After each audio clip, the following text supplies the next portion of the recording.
I was having this conversation with some dentist friends of mine the other day that yeah, there is a tendency to sort of look back and think, yeah, the old, the good old days, things were easier then and better then and so on. And I'm not so sure that all of those stories are true. But we were talking about as a dentist, as a dental professional, the old model was pretty straightforward. It was you max out the retirement account.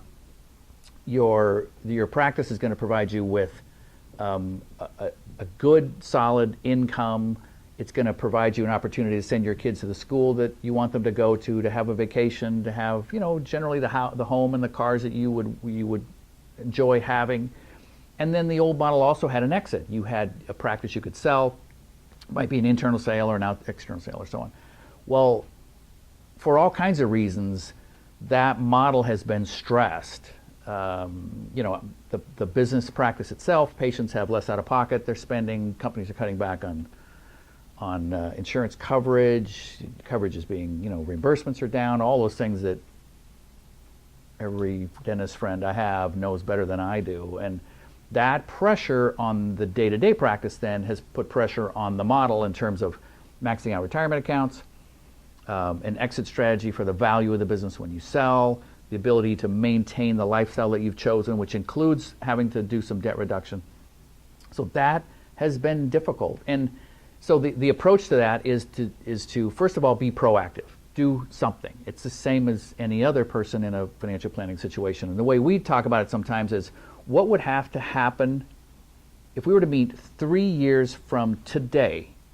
What has to happen in your life, both personally and financially, for you to be happy with the result? 3 years from now, what has to happen for you to look back and say, I'm happy with what's happened? And then execute that. Whatever that is, execute that. It's probably going to mean a conversation with your spouse about what your goals are, making sure the goals are achievable, and which might mean adjusting some of them, but also getting on board with your spouse to do it, to work together on it, to just say, what, let's do this. Let's make this adjustment or give this up or add this or whatever it takes. And so I think there's power in collaboration. There's power in telling someone what you're going to do. I can think about things, and I do think about things all the time. I need to do that, I need to do that, I need to do that. But as long as it's stuck in my head, it doesn't go very far.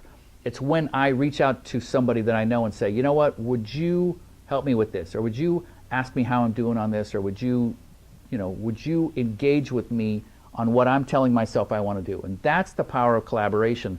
And for us, so have a conversation with your spouse after dinner tonight. Just say, are we going to get to where we want to get to? What's it going to take? And so on.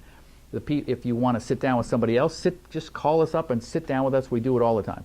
Where are you trying to get to? Where are you at today? Where are you trying to get to? And what does it take to get there? And if there's anything I would encourage you to do, it's like have that conversation, say it out loud. There's power in identifying something, and there's power in sharing something.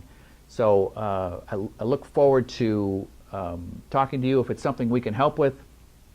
Otherwise, do it on your own and have that conversation with your spouse.